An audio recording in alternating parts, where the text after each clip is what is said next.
Hi everyone, hope you are doing well from wherever you're watching this channel, depending on your time zone. Now, yesterday there is a story that was shared in the Taifa Leo newspaper with a headline, Makanisa ya Mtema Ruto. It's a question they're asking. And if you got that story, you will realize that the Catholic Church was the first one to question William Ruto. Then now NCCK inatofautiana na Ruto pakubwa sana. Licha ya viongozi wengi wa makanisa kuwa mstari wa mbele kumpigia debe Rais William Ruto wakati wa kampeni za uchaguzi mkuu uliopita, sasa hivi rais hazingatii ushauri wao kuhusu hali ngumu iliyokabiliana. Raia wengi wametofautiana naye. The story goes on that Ruto is not taking the advice from the church as far as the cost of living is concerned. He's no longer taking the advice from the church. Now, the facts are here. When Ruto was campaigning, the church and the clergies were the king makers of Ruto's presidency. No matter if they voted for him or not, but the fact is that church was used as a tool to endorse William Ruto. There is a perception that was created through the church to bring Ruto to power. That perception propelled Ruto's presidency. So these were the king makers of Ruto presidency. Kama aliiba kura ama hakuiba, they created a perception for him to ride on. Lakini sasa, licha ya Ruto kuwa president, the first thing he did, wakati aliweka Biblia chini, the king makers were ruthlessly dealt with.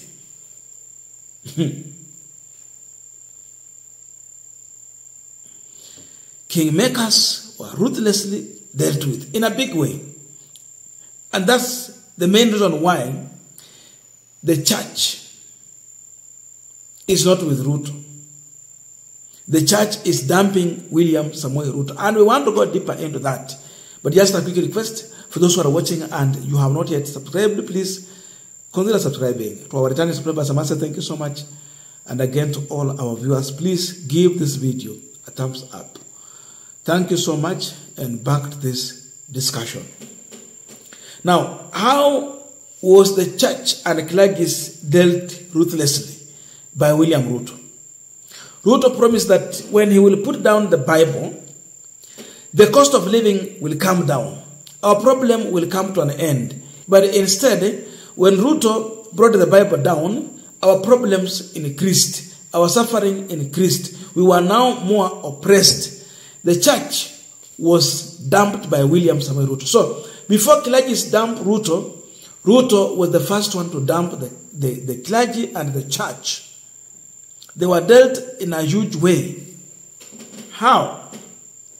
Before we go to the cost of living, which is affecting everyone, the church and the clergies are no longer receiving the tithe in the manner in which, or the same way they used to receive.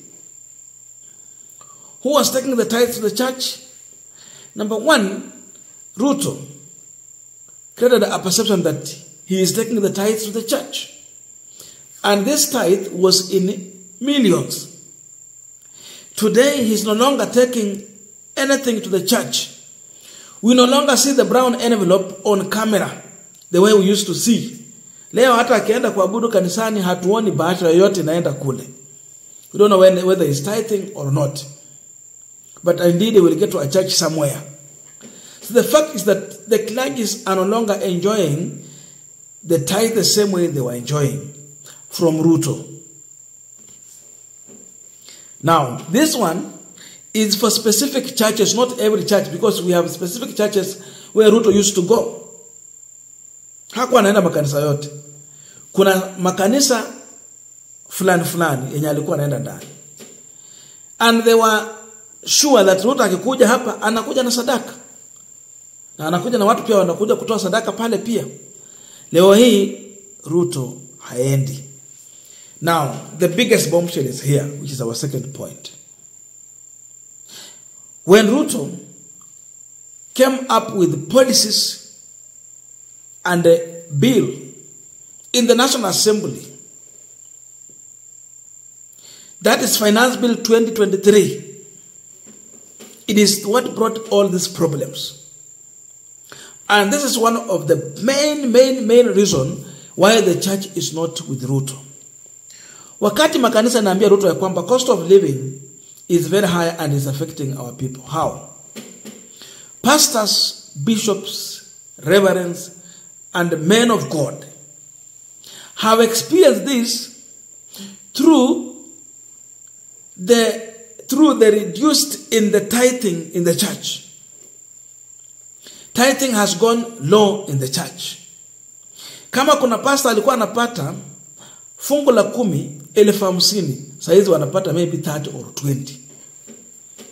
Those who have been getting 100,000, they are now getting 50, 60, wakirudi huko chini.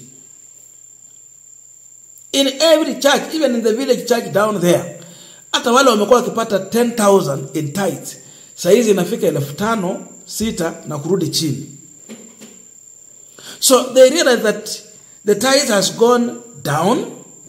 It is decreasing because people are unable to afford in this new dispensation under the leadership of Kenya Kwanza through their policies in the Finance Bill, that is Finance Act now. Cost of living. The Finance Bill made everyone in this country to cut down on expenditure just to meet basic needs only. Sasa kila mtu alikata mambo ya matumizi hapa, abaki tu na basic needs. So hata matoleo ya kanisa, sadaka na fungu la 10 ilipungua. The offering and tithing has gone down because mambo yameharibika. Kupata tu vitu za msingi zenye mtu anahitaji kwa kila maisha ya kila siku, gharama imeenda juu. So you cut down on everything from the offering to expenditure. So every pastor in this country, no matter whether you supported Ruto or not, the truth is that tithing has gone down. It is decreasing. So wachungaji wamejua ya kwamba watu wanaumia. Na wanaambia Ruto watu wanaumia, but it's like Ruto hasikizi kabisa. He does not agree in any way with the church leaders. He don't take the advice from the clergies. But kitu kubwa ambaye imefanya kanisa itofautiana na Ruto ni kwamba wameona hata katika finances za kanisa mambo yameharibika kabisa. Yameharibika. So when the church thought that Ruto is coming to bring a solution to their problem, they discovered that Ruto is just the problem. So those who supported Ruto through the church, I think they feel so much embarrassed, and these are the people who feel that Ruto has betrayed them completely. They thought that the church is going to thrive, development, tithing is going to increase, and all is going to be hallelujah.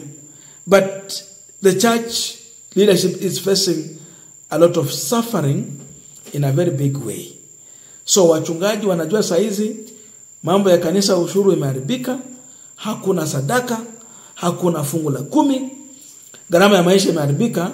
So pastors have been affected in a very huge way.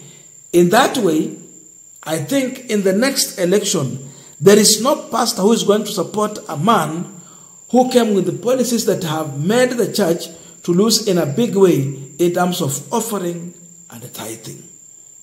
So Ruto's policy have touched on everyone.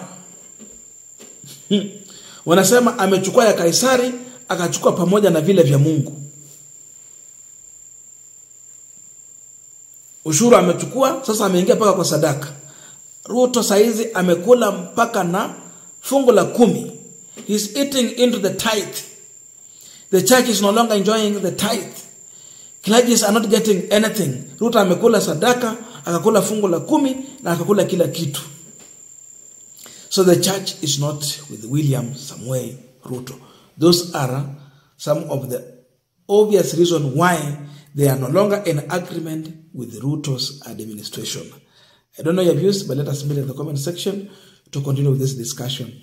Thank you so much, and see you in our next video.